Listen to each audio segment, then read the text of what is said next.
இப்போ நம்ம ஒரு 3D பண்ணுறோம் அப்படின்னு பார்த்தீங்கன்னா, ரொம்ப அதுக்கு அடிப்படையான தேவையானது அப்படின்னு பார்த்தீங்கன்னா, முதல்ல ஒரு பிளான், ஒரு எலிவேஷன் இருக்கணும். நம்ம எதை 3Dல பண்ணாலும் சரி, ஆர்க்கிடெக்சர் ரிலேட்டடாக இருக்கட்டும், சிவில் ரிலேட்டடாக இருக்கும், எதுவாக இருந்தாலும் சரி, நமக்கு முதல்ல ஒரு பிளான், எலிவேஷன், அவுட்லைன் வேணும். அதை வச்சா தான் நம்ம வந்து ஈஸியாக 3Dயை வந்து கன்வெர்ட் பண்ண முடியும். ஸோ இங்கே பார்த்தீங்க அப்படின்னா, ஒரு சின்ன ரூம் வச்சுருக்கேன் நான். அந்த ரூமில் பார்த்தீங்கன்னா, ஒரு ட்ரெஸ்ஸிங் யூனிட் இருக்குது. ட்ரெஸ்ஸிங் யூனிட்டில் ஒரு சின்ன மிரர் நம்ம வச்சுக்கலாம். அப்புறம் வந்து ஒரு வார்ட்ரோப் இருக்குது, ஒரு ஸ்டடி டேபிள் இருக்குது. இதோட 3D நான் ஆல்ரெடி பண்ணியிருக்கேன். முதல்ல உங்களோட ரெஃபரன்ஸ்க்காக நான் அதை காட்டிடுறேன். ஸோ இதோட அவுட்புட் அப்படின்னு பார்த்தீங்க அப்படின்னா இந்த மாதிரி தான் இருக்கும். இந்த இடத்துல பார்த்தீங்க அப்படின்னா உங்களுக்கு வந்து அந்த டாய்லெட் டோர் இருக்குது, அதுக்கு பக்கத்தில் வந்து ட்ரெஸ்ஸிங் யூனிட் இருக்குது, ஒரு மிரர் வித் ஃப்ரேம் இருக்குது. இதுதான் அந்த வார்ட்ரோப். இது வந்து பார்த்தீங்க அப்படின்னா அந்த ஸ்டடி டேபிள், அப்புறம் அதோட டாப் ஸ்டோரேஜ் கேபினெட் இது, அப்புறம் ரிமைனிங் லாஃப்ட் இருக்குது. ஸோ இந்த வார்ட்ரோப்க்கு ஆப்போசிட்டில் வந்து இங்கே பெட் போர்ஷன் இருக்குது. நான் பெட்டு வந்து நான் வச்சு காட்டுறேன். அது ரொம்ப ஈஸி தான்.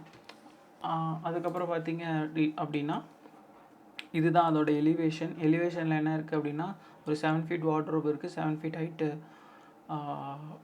ஹைட் ஆல்சோ 7 feet இருக்குது, அப்புறம் லாஃப்ட் இருக்குது. இதில் அப்படி பார்த்தீங்க அப்படின்னா ஒரு ஸ்டடி டேபிள் இருக்குது, ப்ளஸ் அது கீழே ஒரு 2 ஸ்டோரேஜ். இது வந்து ஓப்பன் அண்ட் க்ளோஸ்ட் ஸ்டோரேஜ் இருக்குது. ஸோ எனக்கு ஆல்ரெடி ஸ்டாண்டர்ட்ஸ் தெரியும் அப்படிங்கிறதுனால நான் அதை மேக் பண்ணிக்கிட்டேன். 3D பண்ணும்போது கூட எனக்கு டெப்த்தோட ஸ்டாண்டர்ட்ஸ்லாம் தெரியும். அதனால் நான் உங்களுக்கு 3D பண்ணும்போது அப்படியே சொல்கிறேன். ஸ்டாண்டர்ட்ஸ் தெரியாதவங்களுக்கு தனியாக நாங்கள் வீடியோஸ் பண்ணுவோம். அந்த வீடியோ பார்த்து நீங்கள் ஸ்டாண்டர்ட் பேசிக்ஸ் கற்றுக்கோங்க. இது பார்த்தீங்க அப்படின்னா இது வந்து ஒரு பெட்ரூம். நம்ம ஃபுல்லாக வந்து ஒரு பெட்ரூமை மாடலிங் பண்ணி, டெக்ஸ்சர் பண்ணி, லைட்டிங் போட்டு ஃபைனல் அவுட்புட் ரெண்டர் எப்படி எடுக்க போகிறோங்கிறது தான் இந்த வீடியோவில் நம்ம பார்க்குறோம். இதுதான் பார்த்தீங்க அப்படின்னா அந்த ட்ரெஸ்ஸிங் யூனிட்டோட ஷட்டர் ஸ்டோரேஜ், அப்புறம் கீழே 2 ட்ராவர், அப்புறம் மிரர். இது வந்து வார்ட்ரோப் அந்த சைடில் இருக்கிறது. ஸோ இதை முதல்ல என்ன பண்ணிக்கலாம் அப்படின்னா, நம்மளோட 3D மேக்ஸில் இதை முதல்ல அந்த கேட் ஃபைலை இம்போர்ட் பண்ணணும். அதுக்கு என்ன பண்ணணும் அப்படின்னு பார்த்தீங்கன்னா, 3D ஃபைல்ஸ் போயிட்டு இதில் வந்து இம்போர்ட்டில் போயிட்டு நீங்கள் எந்த லொக்கேஷனில் ஃபைல் வச்சுருக்கீங்களோ அந்த லொக்கேஷனுக்கு போயிட்டு அந்த கேட் ஃபைலை செலக்ட் பண்ணிக்கோங்க. இப்படி செலக்ட் பண்ணிட்டீங்க அப்படின்னா இந்த மாதிரி டயலாக் பாக்ஸ் வரும். நான் ஆல்ரெடி எம்எம்மில் தான் எல்லாம் ட்ராயிங் பண்ணியிருக்கனால மில்லிமீட்டர்ஸ் காட்டுது. ஸோ நான் அதனால் ஓகே கொடுத்துக்கிறேன். இதில் வந்து பார்த்தீங்கன்னா இப்போ வந்து நம்ம பண்ணி வச்சுருக்க கேடு வந்து இம்போர்ட் ஆகிடுச்சு. இதை முதல்ல ஒரு குரூப் பண்ணிக்கலாம். ஸோ குரூப் பண்ணி வச்சுட்டு இதை வச்சு தான், இதை பேசிக்காக வச்சு தான் நம்ம இப்போ 3D பண்ண போகிறோம். நான் பண்ணுற 3Ds எப்போவுமே மேக்ஸிமம் ஸ்ப்ளைன் அண்ட் ரெக்டாங்கிளில் தான் இருக்கும். ஸோ ஏன் ஸ்ப்ளைன் அண்ட் லைன் அண்ட் ரெக்டாங்கிளில் இருக்குது அப்படின்னு பார்த்தீங்கன்னா, அது வந்து ஃபைலை வந்து ஹெவி பண்ணாது. அதோட ஃபைல் சைஸ் வந்து கம்மியாக தான் இருக்கும். நம்ம எடிட் பண்ண ஃபைல் வந்து ஹெவி ஆகிடுச்சுன்னா நமக்கு கரப்ட் ஆகிறதுக்கான சின்ன ப்ராஜெக்டாக இருக்கும்போது ப்ராப்ளம் இல்லை. ரொம்ப பெரிய ப்ராஜெக்ட்ஸ் பண்ணும்போது பார்த்திங்கன்னா கரப்ட் ஆகிறதுக்கான சான்சஸ் இருக்குது. ஸோ அதனால் எப்போவுமே லைன் அண்ட் ரெக்டாங்கிள்லேயே பண்ணுங்கள். ஸோ இங்கே பார்த்தீங்க அப்படின்னா லைன் செலக்ட் பண்ணதுக்கப்புறம் உங்களுக்கு இந்த மாதிரி கிரியேட்டிங் மெத்தட் காட்டும். அதில் இனிஷியல் டைப் கார்னரில் இருக்கும், ட்ராக் டைப்பும் நீங்கள் கார்னருக்கு மாற்றிக்கோங்க. ஸோ வீசியரில் இருந்தால் என்ன ஆகும் அப்படின்னு பார்த்தீங்கன்னா, லைன்ஸ் வந்து கர்வ் ஷேப்பில் போகும் சம்டைம்ஸ். அப்போ என்ன ஆகும் அப்படின்னு பார்த்தீங்கன்னா, நம்ம ரீடூ பண்ணுற மாதிரி இருக்கும். அதை அவாய்ட் பண்ணுறதுக்கு எப்போவுமே கார்னரில் வச்சுக்கோங்க. ஸோ இப்போ நான் வந்து ஸ்டார்ட் பண்ண போகிறேன். அதுக்கு முன்னாடி பார்த்தீங்கன்னா வந்து ஸ்னாப் டூல்ஸ் வந்து ஆன் பண்ணி வச்சுக்கோங்க. இதில் பார்த்தீங்கன்னா நான் end point and mid point வச்சுருக்கேன். நான் மேக்ஸிமம் எண்ட் பாயிண்ட் வச்சு தான் நான் வந்து ஒரு ஆப்ஜெக்ட் க்ரியேட் பண்ணுவேன். இதில் நம்ம இப்போ ஸ்டார்ட் பண்ணுவோம். இந்த ஸ்டடி டேபிளோட டேபிள் ஸ்டார்ட் பண்ணுவோம். லைன் நம்ம க்ரியேட் பண்ணிக்கலாம். லைன் ப்ரெஸ் பண்ணிட்டு இதோட எண்ட் பாயிண்ட்லேருந்து ட்ராக் பண்ணி அந்த எண்ட் பாயிண்ட்ஸ் எல்லாத்தையுமே நீங்கள் ட்ராக் பண்ணி கிளிக் பண்ணிங்க அப்படின்னா லைன் க்ரியேட் ஆகும். ஸோ உங்களுக்கு இங்கே க்ரியேட் ஆகிறது தெரியும்னு நினைக்கிறேன்.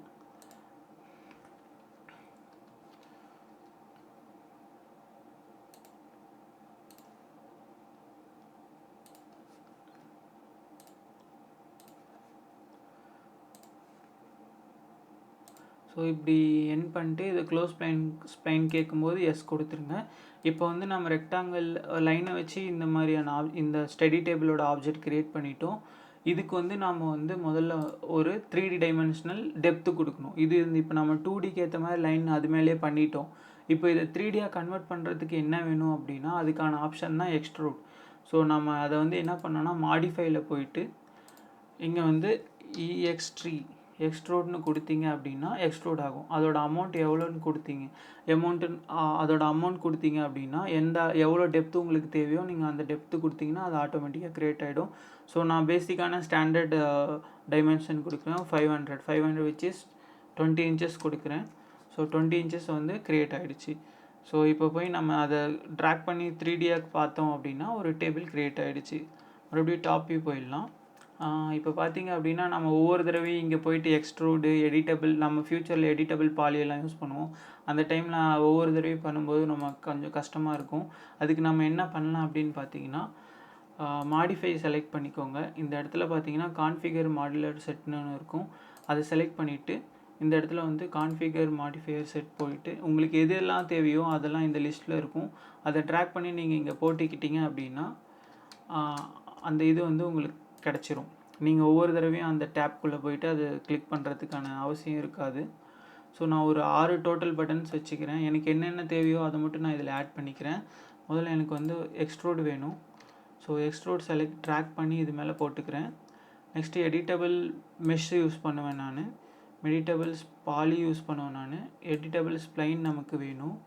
அதுக்கப்புறம் பார்த்தீங்க அப்படின்னா நம்ம அதிகமாக யூஸ் பண்ணுறது மேப்பிங் பண்ணும்போது நமக்கு UVW மேப்பிங் தேவைப்படும்.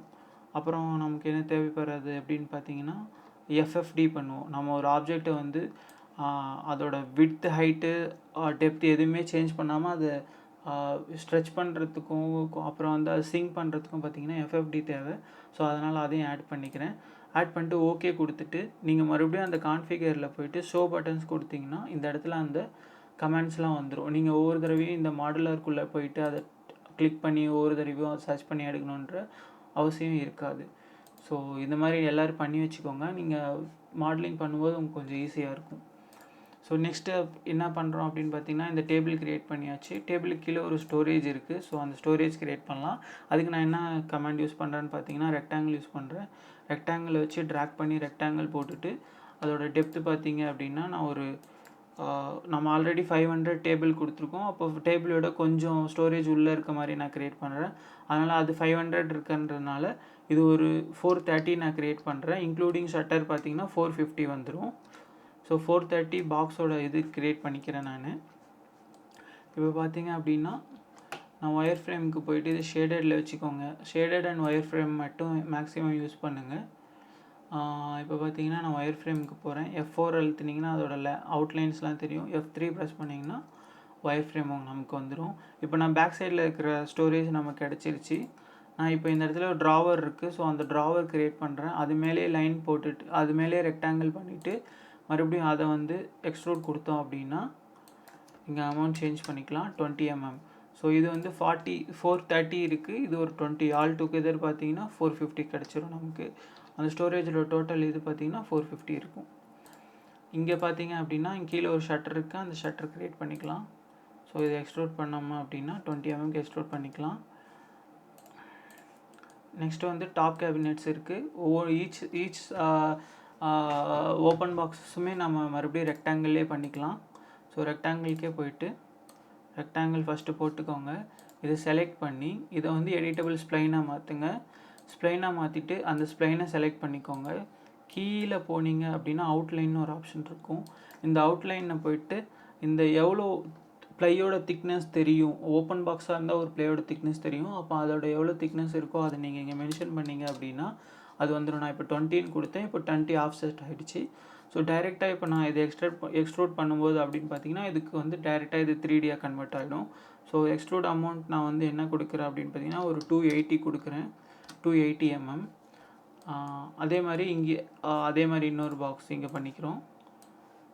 ரெக்டாங்கிள் வச்சுட்டு அதை வந்து எடிட்டபிள் ஸ்ப்ளைனாக மாற்றிட்டு அவுட்லைன் பார்த்துட்டு 20 வச்சுட்டு 20ங்கிறது ப்ளையோட திக்னஸ் தான், வேறு ஒன்றும் இல்லை. Including laminate 18 mm 19 mm ply plus 2 side laminate ஒட்டினா ஒரு 20 mm கிடைக்கும். அதுக்கு தான் நான் 20 கொடுக்குறேன்.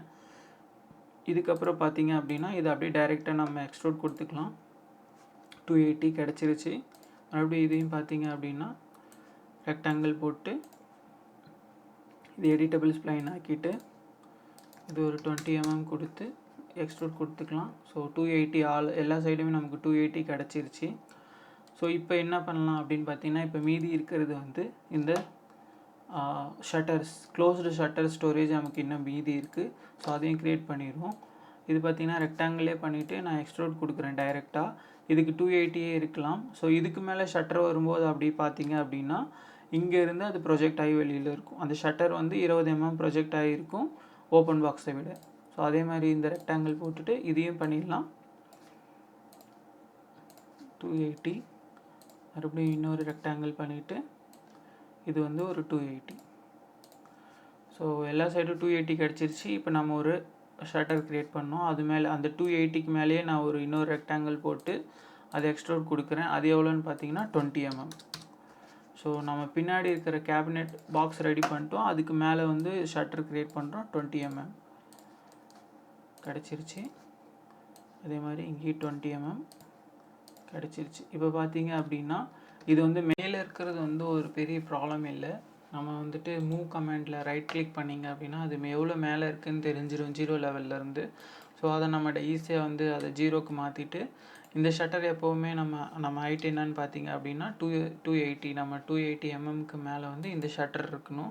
ஸோ அதனால் இங்கே 280 கொடுக்கும்போது அந்த இடத்துக்கு அது பிளேஸ்மெண்ட் ஆகிடும். ஸோ இப்போ பார்த்தீங்க அப்படின்னா இங்கே ஒரு ஷட்டர் இருக்க வேண்டியது இருக்குது. அது 0ல் இருக்குது. நம்ம இஜெட் ஆக்சிஸில் போயிட்டு 430 அப்படின்னா மேலே வந்துடும். ஏன்னா நம்ம ஸ்டோரேஜ் வந்து 430, அதுக்கு மேலே 20 mm கரெக்டாக அது வந்து சீட்டிங் ஆகிடும். இப்போ பார்த்திங்கன்னா நமக்கு ஸ்டடி டேபிள் ஏரியா வந்து க்ரியேட் ஆகிடுச்சு. ஸோ இதுக்கு பின்னாடி வந்து பேக் பேனல் இருக்கணும். அந்த பேக்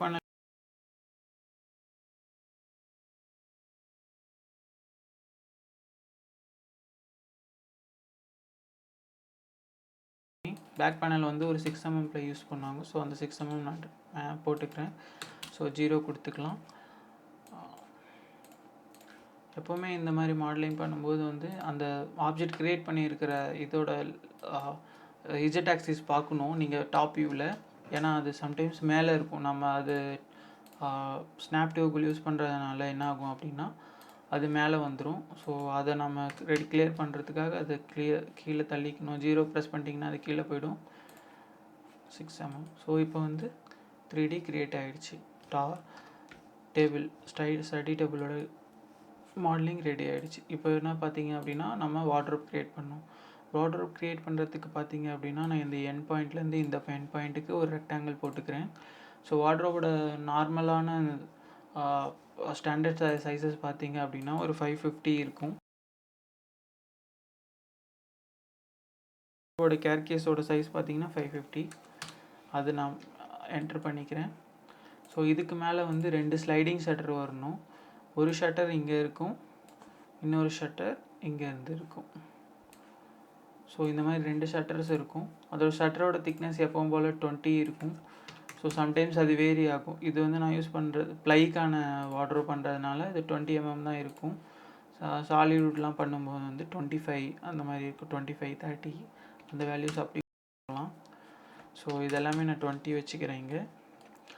இப்போ வந்து இசட் ஆக்சிஸில் வந்து எங்கே ஷட்டர் பிளேஸ்மெண்ட் ஆகிருக்குன்னு பார்க்கணும். இது 580, அதுக்கு மேலே 20 பிளேஸ் ஆகிருக்கு. ஸோ ஆல்ரெடி இங்கே வந்து பார்த்தீங்கன்னா 550 ப்ளஸ் ஒரு 20 570 ஆகிடுச்சு. ஸோ நான் 570க்கு மேலே இந்த ஷட்டரை காட்டணும். ஸோ அதனால் என்ன பண்ணிக்கிறேன் அப்படின்னா இதை வந்து முதல்ல 550க்கு மாற்றிக்கிறேன். இப்போ ரெண்டும் இப்போ ஈக்குவலாக இருக்குது.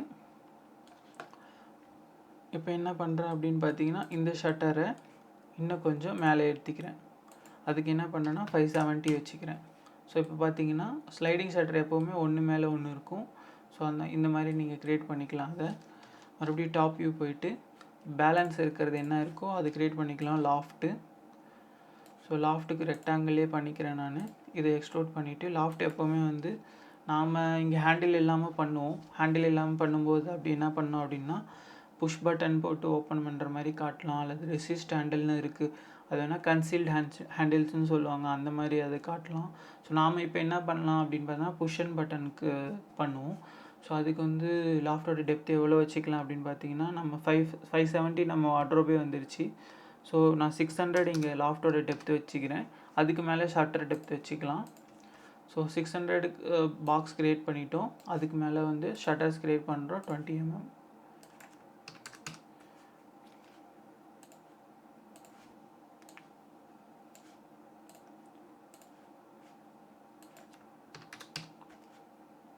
இந்த மாதிரி நீங்கள் பண்ணும்போது பார்த்தீங்க அப்படின்னா அந்த இஜெட் ஆக்சிஸை பார்த்துக்கணும்.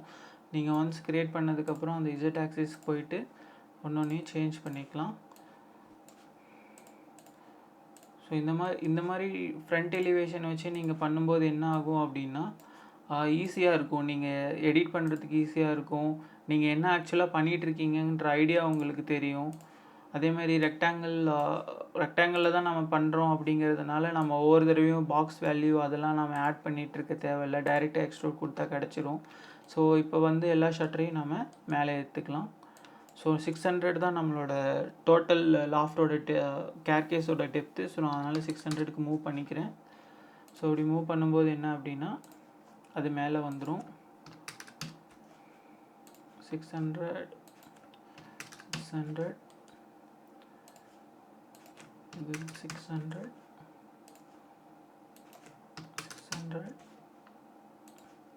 இது ஒரு 600.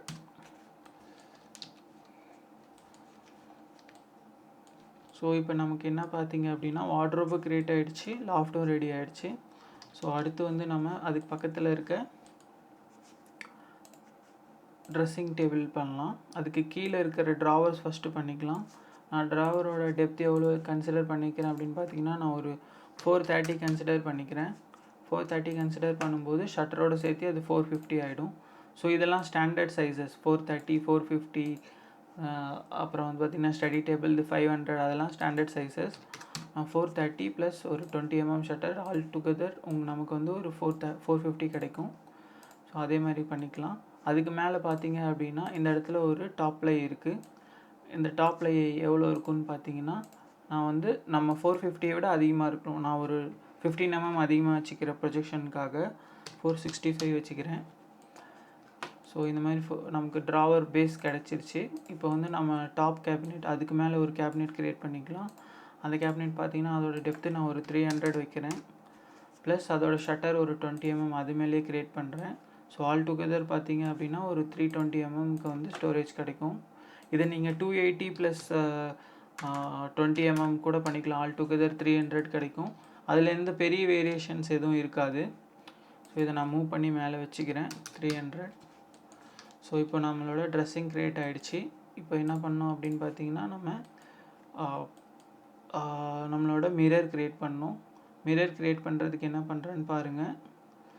இந்த 7 feet ஹைட்லேருந்து ஃபுல்லாக ஒரு ஃப்ரேம் பண்ணோம். அதுக்கு முதல்ல நான் வந்து இதை டைரெக்டாக எக்ஸ்ட்ரூட் பண்ணிக்கிறேன். நமக்கு வந்து ஆல்மோஸ்ட் ஒரு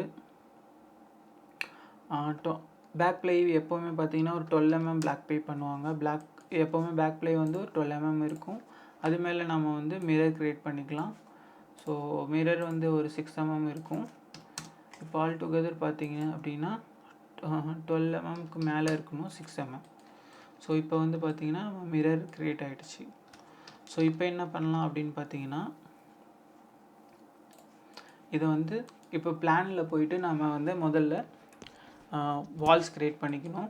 வால்ஸ் க்ரியேட் பண்ணுறதுக்கு நான் என்ன பண்ணுறேன்னு பார்த்தீங்கன்னா இது ஒரு ரெக்டாங்கிள் ஷேப் ரூமாக தான் இருக்குது. ஸோ அதனால் நான் டைரெக்டாக ஒரு ரெக்டாங்கிள் எடுத்துக்கிறேன். இதை டைரெக்டாக எடிட்டபிள் ஸ்ப்ளைனாக மாற்றிட்டு ஸ்ப்ளைனுக்கு போயிட்டு அவுட்லைனில் பார்த்தீங்கன்னா நான் ஒரு 100 mm உள்ளார தள்ளிக்கிறேன். அதாவது அவுட்லைன் போட்டுக்கிறேன். சம்டைம்ஸ் நீங்கள் 100 கொடுத்தீங்கன்னா வெளியில் போகும். அது நீங்கள் பார்த்து செக் பண்ணி மாற்றிக்கோங்க. ஸோ உள்ளார அவுட்லைன் 100 mm கொடுத்துக்கிறேன். இதை எக்ஸ்ட்ரூட் பண்ணுறேன். ஸோ நம்மளோட டோட்டல் ஹைட் எவ்வளோ இருக்குது அப்படின்னு பார்த்தீங்கன்னா கேட்டில் நம்ம பார்த்துக்கலாம். ஒரு தடவை கேட்டில் பார்க்கும்போது நம்மளோட ரூம் டோட்டல் ஹைட் எவ்வளோ இருக்குதுன்னு பார்த்தீங்கன்னா இங்கே 2880 இருக்குது. ஸோ நம்மளோட டோட்டல் வாலுமே வந்து பார்த்திங்கன்னா 2880 இருக்கணும். ஸோ நான் அந்த ரெக்டாங்கிள் அவுட்லைன் பண்ணிவிட்டு இதை டைரெக்டாக எக்ஸ்ட்ரூட் பண்ணிக்கிறேன் 2880க்கு. இப்போ பார்த்தீங்க அப்படின்னா வால் க்ரியேட் ஆகிடுச்சு. இப்போ எந்தெந்த இடத்துலலாம் டோர்ஸ் இருக்கோ அந்த இடத்துல ரெக்டாங்கிள் போட்டு டோர் க்ரியேட் பண்ணிக்கலாம். அதுக்கு என்ன பண்ணணும்னா அதே மாதிரி ரெக்டாங்கிள் எங்கே டோர் லைன் இருக்கோ அது மேலே நீங்கள் ரெக்டாங்கிள் போட்டுக்கோங்க. இந்த மாதிரி ரெக்டாங்கிள் போடும்போது வால் லைனை விட அந்த ரெக்டாங்கிள் பெருசாக வச்சுக்கோங்க. ஏங்கிறது நீங்கள் உங்களுக்கு கண்டினியூ பண்ணும்போது தெரியும். இதை விட பெருசாக வச்சுக்கோங்க. ப்ளஸ் இதை வந்து எக்ஸ்ட்ரூட் பண்ணிக்கோங்க. எப்போவுமே ஒரு டோர் ஹைட் பார்த்தீங்கன்னா 2100 இருக்கும், விச் இஸ் 7 feet. ஸோ இந்த மாதிரி எங்கே டோர் இருக்கோ அந்த இடத்துல இந்த மாதிரி ரெக்டாங்கிள் க்ரியேட் பண்ணிக்கோங்க. நெக்ஸ்ட்டு பார்த்தீங்கன்னா மெயின் டோர் ஒன்று இருக்குது. மெயின் டோருக்கு மறுபடியும் ரெக்டாங்கிள் எடுத்துக்கிறேன். ரெக்டாங்கிள் போட்டுட்டேன் அந்த லைனுக்கு. இதை பெருசு பண்ணிக்கிறேன். இப்போ வந்து இதை வந்து எக்ஸ்ட்ரூட் பண்ணிக்கிறேன். ஸோ இந்த மாதிரி கிடைக்கும். அதுக்கப்புறம் பார்த்தீங்க அப்படின்னா இங்கே ஒரு விண்டோ இருக்குது. அந்த விண்டோவையும் நான் க்ரியேட் பண்ணிக்கிறேன். அந்த விண்டோ பார்த்தீங்கன்னா அதையும் அதே மாதிரி பெருசு பண்ணிவிட்டு, இது வந்து பெரிய விண்டோவாக இருக்குது. ஸோ மேக்ஸிமம் ஸ்லைடிங்காக தான் இருக்கும். இதுவும் 2100 வச்சுக்கிறேன் 7 ஃபீட் ஹைட்டு. இங்கே வந்து ஒரு ஸ்லைடிங் விண்டோ வரும். ஸோ இப்போ வந்து நமக்கு வந்து பிளான் கிடச்சிருச்சு. பிளானை வச்சு வால் க்ரியேட் பண்ணிட்டோம். இப்போ வந்து ஃப்ளோர் க்ரியேட் பண்ணுறேன். அதுக்கு டோட்டலாக ஒரு ரெக்டாங்கிள் போட்டுட்டு அதை டைரெக்டாக எக்ஸ்ட்ரூட் பண்ணுங்கள். 100 mm வச்சுக்கோங்க ஃப்ளோர் திக்னஸ்ஸு. அதை நீங்கள் என்ன பண்ணிங்கன்னா, இப்போ வந்து 2880 இருக்குது. இது 100க்கு கீழே போகணும். ஸோ -100 கொடுத்தீங்க அப்படின்னா அது கீழே போயிடும். Left view R front view போய் பார்த்தீங்கன்னா உங்களுக்கு தெரியும். இப்போ வாலை விட ஃப்ளோரில் நம்ம க்ரியேட் பண்ண ஃப்ளோர் கீழே போயிடுச்சு. அதுக்கு நீங்கள் என்ன பண்ணணும் அப்படின்னா, அதை வந்து -100 வைக்கணும். 100 mm எக்ஸ்ட்ரூட் பண்ணிங்கன்னா -100 வச்சுக்கணும். 50 பண்ணிங்கன்னா -50 வச்சுக்கணும். நெக்ஸ்ட்டு பார்த்தீங்கன்னா இப்போ வந்து ஃப்ளோர் எல்லாமே க்ரியேட் ஆகிடுச்சு. இப்போ டாப் வியூ போயிட்டு இப்போ முதல்ல வந்து வார்ட்ரோப்ஸை அரேஞ்ச் பண்ணணும். அதுக்கு என்ன பண்ணுறேன்னு பாருங்கள். முதல்ல இந்த வார்ட்ரோப் நம்ம பண்ணதை செலக்ட் பண்ணிக்கிறேன். இது அப்படியே பார்த்தீங்கன்னா ரொட்டேட் பண்ணுறேன் ஃப்ரண்ட்டில். அதுக்கு முன்னாடி வந்து நீங்கள் ஆங்கிள் ஸ்னாப்பை வந்து ஆன் பண்ணி வச்சுக்கோங்க. அப்படி பண்ணும்போது பார்த்தீங்க அப்படின்னா நீங்கள் டிகிரியாக தள்ளும்போது உங்களுக்கு ஈஸியாக இருக்கும். இந்த வேல்யூ ஒரு தடவை பார்த்து வச்சுக்கோங்க, உங்களுக்கு யூஸ் ஆகும். இதுதான் நான் வச்சுருக்க வேல்யூஸ். ஓகே. ஸோ இப்போ பார்த்தீங்கன்னா இதை நான் ஃப்ரண்ட்டில் மூவ் பண்ணிக்கிறேன் 90 டிகிரி. மூவ் பண்ணிவிட்டு இதை அப்படியே பார்த்தீங்கன்னா இந்த சைடு ரொட்டேட் பண்ணிக்கிறேன். இது இப்போ மூவ் பண்ணிக்கிறேன் இங்கே. ஸோ இப்போ நமக்கு பிளானில் இருக்கிற மாதிரியே வார்ட்ரோப் லொக்கேஷனும் ஸ்டடி டேபிள் லொக்கேஷனும் சேமாக வந்துடுச்சு. இது நீங்கள் வந்துட்டு அட்ஜஸ்ட் பண்ணிவிட்டு வச்சுக்கலாம். இப்போ பார்த்தீங்கன்னா கிடச்சிருச்சு நமக்கு வார்ட்ரோப் அண்டு ஸ்டடியோட லொக்கேஷன். இப்போ ஃப்ரண்ட் வியூ போயிட்டு இது ஹைட்டு கீழே இருக்குது. ஸோ இதை அட்ஜஸ்ட் பண்ணிட்டு மேலே மூவ் பண்ணிக்கலாம். நீங்கள் அட்ஜஸ்ட் பண்ணி வைக்கும்போது அந்த லைன் பார்த்து கூட மேட்ச் பண்ணி வச்சுக்கலாம். அல்லது ஸ்னாப் டூவில் ப்ரெஸ் பண்ணி கூட குரூப் பண்ணிவிட்டு மாற்றி வச்சுக்கலாம். ஸோ இப்போ பார்த்தீங்க அப்படின்னா அந்த ரூமுக்குள்ளே வார்ட்ரோப் அண்ட் ஸ்டடி டேபிள் உள்ளே வந்துருச்சு. ஓகே. ஸோ இப்போ வந்து அந்த மிரர் அண்ட் ட்ரெஸ்ஸிங்கை உள்ளே எடுத்துகிட்டு வரலாம். அதுக்கு என்ன பண்ணுறேன்னு பாருங்கள். அதே மாதிரி அந்த ஆப்ஜெக்ட் செலக்ட் பண்ணிக்கிறேன். அதை அப்படியே ரொட்டேட் பண்ணுறேன். ஃப்ரண்ட்டில் ரொட்டேட் பண்ணிக்கிட்டேன். அதோட லொக்கேஷனுக்கு ஏற்ற மாதிரி அதை எடுத்துகிட்டு போயிட்டு அதோட லொக்கேஷனில் வச்சுக்கலாம். இப்போ பார்த்தீங்க அப்படின்னா இதுவும் க்ரியேட் ஆகிடுச்சு.